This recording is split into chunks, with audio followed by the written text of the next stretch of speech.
चलते जीवन की पुस्तक पढ़ी जाने वाली। इस पुस्तक को पढ़ने के बाद क्या होगा, अब हम इस सीरीज में जानेंगे। तो दोस्तों, वीडियो अंत तक अवश्य। प्रभु यीशु मसीह के नाम में आप सबों को जय मसीह। यह कोई प्रमाण नहीं, सिर्फ और सिर्फ बाइबल की भविष्यवाणियों की गणनाओं पर आधारित अध्ययन है। पवित्र आत्मा इस अध्याय में बता चुका है, मनुष्य के लिए कपड़े और मकान का इंतजाम स्वयं प्रभु करता है। आज हम जानने वाले हैं वे कौन लोग हैं जो पापों से बचकर प्रभु की सेवा कर रहे हैं, जिनकी संगति हमारे मुख को भी चमकदार बना सकती है। वीडियो अच्छा लगे तो लाइक करके अपने दोस्तों में शेयर जरूर करें। इस चैनल में सदैव आपको इसी तरह के वीडियो मिलते रहेंगे। दोस्तों, चैनल सब्सक्राइब करके घंटी अवश्य दबाएं। हमारे प्रोत्साहन के लिए कमेंट में अपनी राय अवश्य लिखें। प्रभु यीशु मसीह द्वारा चुने गए कलीसिया की चट्टान, जिन्हें जगत प्रेरित पतरस के नाम से जानता है, उन्होंने अपनी पहली पत्री उसके 2 अध्याय के 9 पद में हजारों वर्ष पहले बताया था, इस युग के प्रत्येक विश्वासी याजकों का समाज है।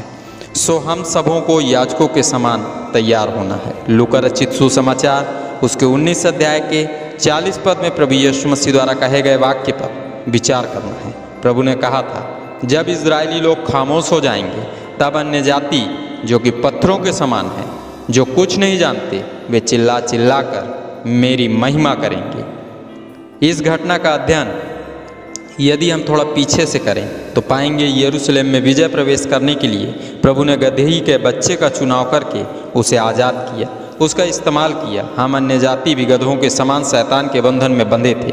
प्रभु ने हमारा चुनाव किया, हमें शैतान के बंधन से आज़ाद किया और हमारा इस्तेमाल भी कर रहा है। हम तेजी के साथ प्रभु की दया, करुणा और अनुग्रह का प्रचार भी कर रहे हैं। अर्थात हम भले ही अन्य जाति से प्रभु के पास आए हैं, पर हम भी स्वर्ग जाकर याजकों के समान प्रभु यीशु मसीह की, परमपिता परमेश्वर की सेवा करने का अवसर पाने वाले हैं। प्रकाशित वाक्य की पुस्तक 7 अध्याय 17 पद, क्योंकि मेमना जो सिंहासन के बीच में है उनकी रखवाली करेगा और उन्हें जीवन रूपी जल के सोतों के पास ले जाया करेगा, और परमेश्वर उनकी आँखों से सब आंसू पोंछ डालेगा। यूहन्ना जी द्वारा देखे गए दर्शनों की इस श्रृंखला में यह पद 7वीं मोहर खुलने से पहले की तैयारी का वर्णन कर रहा है। पवित्र आत्मा की सहायता से इस अध्याय में हम सबों ने जाना, अपने चुने हुए दासों के माथे पर चिन्ह लगाने के बाद पवित्र आत्मा ने पुनः एक बार फिर स्वर्गीय आनंद का चित्र दिखाया। हमारी आत्मा को रोटी, कपड़ा और मकान कब और किस प्रकार मिलेगा, इन बातों को बताया। अब इस पद में प्रभु का आत्मा बता रहा है, उन दिनों में हमारा चरवाहा अर्थात पासवान स्वयं प्रभु यीशु मसीह होगा। वह अनंत जीवन के राज्य में हमारी अगुवाई करेगा। परमेश्वर हम विश्वासियों की आंखों में आए सारे आंसुओं को पोंछ डालेगा। दोस्तों, जब हम स्वयं अपनी आंखों से अपने सताने वालों का दंड नहीं देख पाते, हमारी आत्मा को शांति नहीं मिल सकती। आप कल्पना करें प्रभु के उन महान दासों के विषय में जिन्हें निर्दयतापूर्ण मार डाला गया, विरोधियों द्वारा उनके मासूम बच्चों को जिंदा जला दिया गया, उनकी पत्नियों के साथ बड़ी बेदर्दी से दुष्कर्म किया गया, हम विश्वासियों के साथ जानवरों सा व्यवहार किया गया। जब तक हमें इसका बदला नहीं मिल जाता, हमारी आत्मा को शांति नहीं मिल सकती। हम प्रभु से अपने बदले की मांग करते ही रहेंगे, पर जैसे ही जीवन की पुस्तक खोली जाए, हमसे तेरे स्वर्ग वेदी के करीब आते हैं, प्रार्थना करते हैं प्रभु, जब आज की इस अध्ययन के द्वारा परमेश्वर पिता हमें बहुत सी आप छुपी हुई बातों का ज्ञान देने वाले हैं, तो प्रभु हमें बोलने की और हर एक को समझने की सामर्थ्य दे, ताकि यह अध्ययन हम सबों के लिए अत्यंत उपयोगी हो। तेरा धन्यवाद, तू प्रार्थनाओं को सुनने वाला जीवता परमेश्वर है। इसलिए हम इस प्रार्थना को पूरे विश्वास से खुदावंद यीशु मसीह के नाम से मांगते, आमीन। यूहन्ना रचित सुसमाचार उसके 4 अध्याय में सामरी स्त्री का दृष्टांत पाया जाता है। प्रभु के चेले भोजन लेने नगर में चले गए। यात्रा से थका प्रभु प्यास बुझाने के लिए सामरी स्त्री से जल मांगता है। वह स्त्री जल देने की बजाय प्रभु से वाद विवाद करने लगती हैं।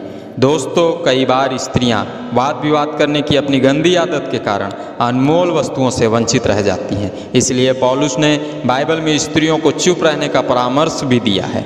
हवा भी अपनी इसी आदत के कारण पाप की सहभागी बनी थी। प्रभु सर्वज्ञाता है, वह स्त्रियों की इस आदत को भली भांति जानता है। इसलिए इस सामरी स्त्री से वह वाद विवाद करने लगा। दोस्तों, जब प्रभु साथ होता है तब वो हमारी गलतियों को नहीं देखता, पर सदैव हमारी भलाई की शिक्षा हमें देता है। उसने इस स्त्री को एहसास कराया तो पापमय जीवन व्यतीत कर रही है। स्त्री ने स्वयं अपने गुनाहों को कबूल किया, तब प्रभु ने उसे वो जल दिया जो उसके भीतर जाकर एक सोता बन गया।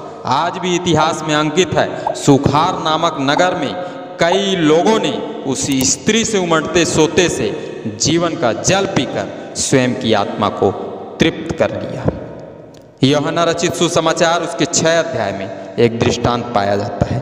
प्रभु ने चेलों से कहा, इस भीड़ को भोजन कराओ। फिलिप्पुस ने धन के अभाव की व्यवस्था दर्शाई। अनंद्रियास ने कहा, एक बालक है जिसके पास 5 रोटी और 2 मछली है, पर उतने से भोजन से हम इस भीड़ को तृप्त नहीं कर पाएंगे। वह थोड़ा सा भोजन प्रभु के समीप लाया गया। प्रभु की निगाहें कर्म होते ही वह भोजन इतना बढ़ गया कि वह विशाल भीड़ उस पूरे भोजन को समाप्त नहीं कर पाई।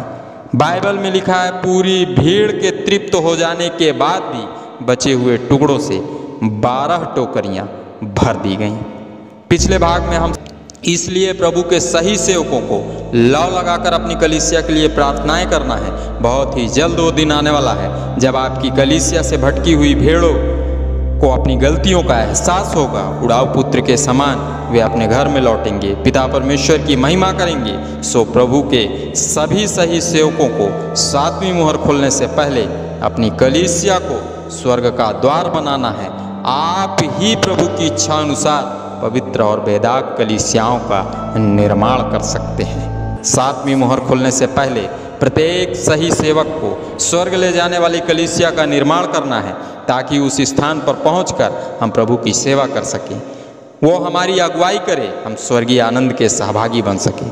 दोस्तों, आज की वीडियो में पवित्र जैसे कि सन 2019 में अंतिम दिन प्रारंभ हुए, मनुष्यों को पीड़ा देने वो महामारी आई जो पहले कभी किसी मनुष्य जाति ने ना ही देखी थी और ना ही सुनी थी। इस महामारी का नाम कोरोना है। इस महामारी से जो बच गया वो स्वयं को बहुत ही भाग्यवान पुरुष समझे। मनुष्यों पर प्रभाव डालने वाली है। प्रकाशित वाक्य की पुस्तक के इस प्रकाशन में पवित्र आत्मा हम विश्वासियों से कहना चाहता है, प्रभु ने अपने पीछे चलने वाले 5000 लोगों को रोटी और मछली खिलाई। इजरायलियों के लिए मन्ने और बटेरों का इंतजाम किया। सामरी स्त्री की तरह प्रभु आज भी अपने लोगों की गलतियों को क्षमा करके सुधरने का उन्हें अवसर दे रहा है। प्रभु हमें भी उस स्त्री के समान उस जल का सोता बनाना चाहता है जिस जल के सोते से आदम की कई संतानें तृप्ति का साथ देता है। वह कभी भी स्वयं की आवश्यकता पूर्ति के लिए परमेश्वर के वचन के साथ समझौता नहीं करता। दोस्तों, मुहरें खुलते जा रही हैं। मसीह यीशु हमें उत्तम भोजन और जीवन के जल से तृप्त करेगा। अब ना ही हम भूखे रहेंगे और ना ही प्यासे रहेंगे। प्रभु स्वयं हमारी सारी पीड़ाएं मिटाएगा, हमारे सारे आंसुओं को पोंछ डालेगा, हमारा बदला लेगा, हमें शांति देगा। आज के अध्ययन से हमें जो शिक्षा मिली वो शिक्षा का पद इब्रानियों की पत्री उसके 10 अध्याय के 37 पद में पाया जाता है। आइए हम इस पद को धर्मशास्त्र बाइबल, क्योंकि अब बहुत ही थोड़ा समय रह गया है जबकि आने वाला आएगा और देर ना करेगा। आप सबों ने इस अध्ययन को सुना, आप सबों का बहुत बहुत धन्यवाद। प्रभु यीशु मसीह के नाम में आमीन।